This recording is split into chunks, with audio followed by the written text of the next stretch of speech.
Scene one, Apple, take one. Scene one, Apple, take one.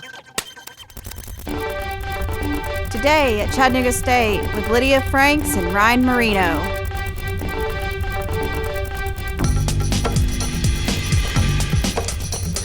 Hello, I'm Ryan. And I'm Lydia. I hope you're having a great day. Well, how do you think your spring classes have been going so far? They're all right. Hey. Ready for them to be over. Feel that. Now, anyways, what if we told you that you can check out body parts from the campus library? April Shaw has more on the story.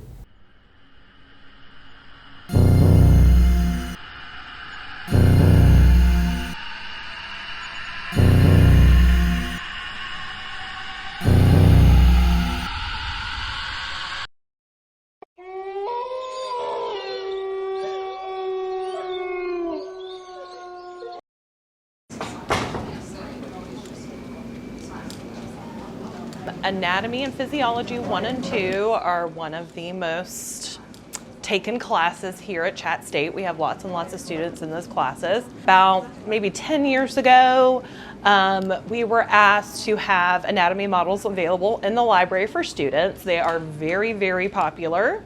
When you walk into the library, you can often see a leg or an arm on the tables as the students are studying. There are anatomy models in the labs, but they're not open all the time. And we have extended hours on evenings and Sundays. And I love that, we provide that service for students, but also it allows us to have some levity in the library, like our very important student worker over here, Scully Bono, who is our student worker who watches over the anatomy model room for us, or as we affectionately call it, the body farm.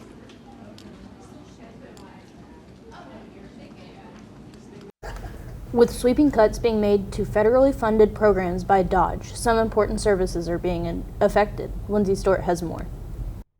Here at Volunteer Behavioral Health Care in Chattanooga, we are looking into the importance of mental health services that could be in jeopardy according to the DOGE reports.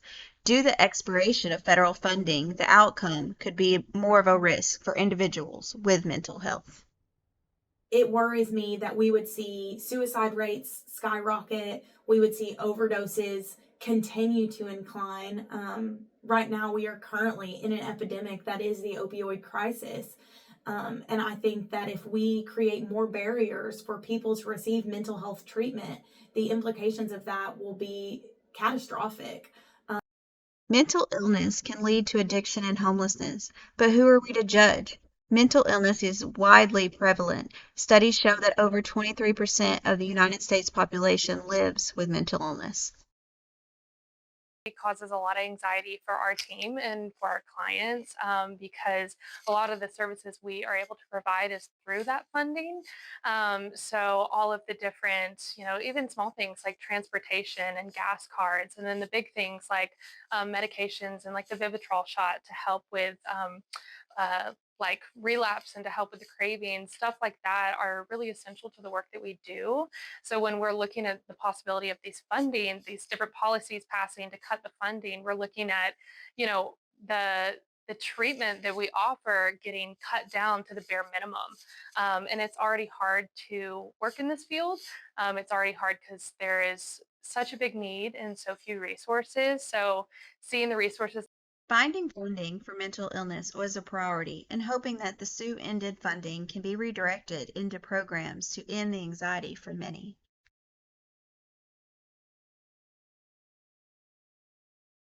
Wall.org is a radio station that touches the students that it serves. Sam Beno has more on the story. ChattState's radio station The Wall is located in the MTC building on Chattanooga State's campus and features 3 different recording studios. And the radio station mainly only broadcasts on Spotify and throughout the campus. And I was also able to interview a few students on the radio station. It was magical because when I was growing up, my dad and mom always praised this station in particular, mostly because this was their college radios where you could hear bands that weren't really heavily played. You could hear everything, and I thought it was really beautiful that all this radio station I've been hearing about all my life, I was finally working in I did not. I found out soon after I enrolled, but I did not know about the wall before I got here. I loved it because I got to experience with some kind of play with the audio part of it, like the editing myself, and then also like preparing my my episodes for the wall. That was really fun, so I enjoyed it. I like it because the students get to gain experience, and if they want to pursue like a radio career, it gives them the option. We have mentors that students can talk to, so I think it's really helpful. Well, that's it for our lovely interviews with the students at ChattState for the radio station and the radio classes. If you want to learn more about the wall, you can go to thewall.org. If you want to listen to it, you can find it on Spotify, yet again with The Wall name. This is Sam Benno reporting from ChattState campus. Good night, y'all. Next up, we have Ben Jennings asking the question, what's on the horizon for music radio? Hi, this is Jeff Tweedy from Wilco, and you're listening to WAWL Chattanooga. Hi, I'm Ben Jennings. Radio has been a prevalent way of listening to music since the 1920s, but in today's streaming-centric world, does college radio still have a niche? To find out, I came to the Media Technologies building here on Chattanooga State campus, where the Wall has operated from for over 40 years. The percentage of time spent listening to radio has declined by 14% since 2014, according to a study by Edison Research, although it still holds the majority across all listening platforms. I interviewed Wall faculty and media students here at Chattanooga State to see if they think the decline will continue or if radio will remain prevalent in the future. On the whole, I feel like radio does still have a place in the world. It's just that it's going to be moving towards internet streaming and away from the airwaves. The popularity of radio in the future, I don't know where it's going to go because I think it's had some ebbs and flows over the years. I think it's like any other medium, it's going to have lags, but I think it'll come back and, like I said, it'll ebb and flow. There you have it. Whether or not radio sticks around remains to be seen, but I'm hoping for a bright future over the airwaves. This has been Ben Jennings reporting from ChattState.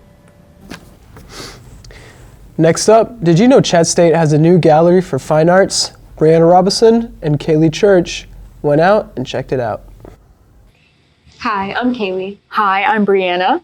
As of October 17, 2024, the Denise Henley Art Center opened on Chattanooga State's main campus, allowing creators to display their artwork in a professional space for visitors to admire. The Denise Henley Art Center, located in the Omniplex building, contains numerous artworks created by Chattanooga State's students, faculty, and alumni. The Denise Henley Art Center was named after a former professor who helped to shape Chattanooga State's art program.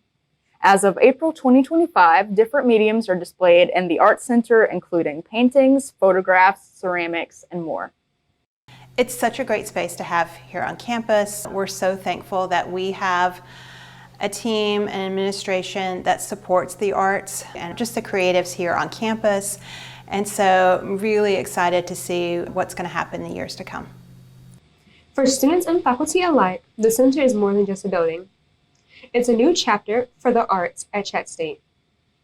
Though the Art Center opened up 6 months ago, it's clear that the impact of the Denise Henley Art Center will be felt for years to come.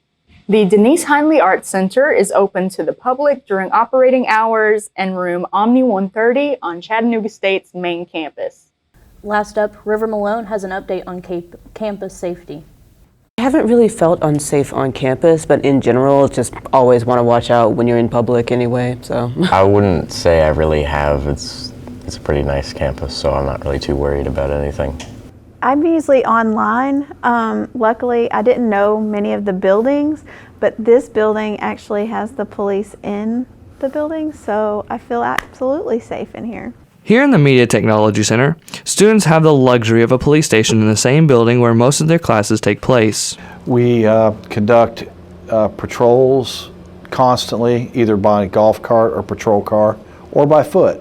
Oftentimes you'll see us out there on foot patrol, especially when we're in the mix of the campus, in the heart of the campus, if you will. We're out there talking with pedestrians. In August of 2024, the campus went on a lockdown for several hours as campus police searched for a report of a suspicious person, but it was later confirmed to be a hoax. I wasn't actually. I had classes later in the day, so I got informed by one of my friends that, hey, you probably shouldn't come today. So thankfully I was already at home. I go to school mostly online, so I just got the Tiger alerts and worried for everybody else, but I was safe at home. I was not, thank goodness. Like, I was heading to school, and then I got all the Tiger alerts and everything, and I'm just like, I think I'm gonna stay put. It's fine. And then our teacher canceled classes anyway, so. Sergeant Craig Bodnar was not only on campus during the lockdown, but he also responded to both of the 911 calls that came in regarding the incident. I was also the officer that started, that engaged the gentleman here on the TCAT 5, in front of TCAT 5 by the pond. The first 911 call that came in talked about an individual that had cut gas lines and that was armed and looking to go in a building. They didn't specify what building, but said go to a building and shoot and shoot students. And they said he was by the pond at TCAT 5. I was the first officer there. Person fit that description that 911 gave. I engaged that person and searched him, and he was fine. We also got a call right after that there was hostages at the STEM school. We cleared that as well. So then the search of the campus began. If you ever have concerns for your safety on campus, you can always call 423-697-4467 or stop by the campus police station in the Media Technology Center. From Chattanooga State, I've been River Malone. I really do feel safe here. How about you? I mean, yeah, even during lockdown, I felt pretty safe, you know. Yeah. Well, anyways, that's it for today at ChattState. Have a great day.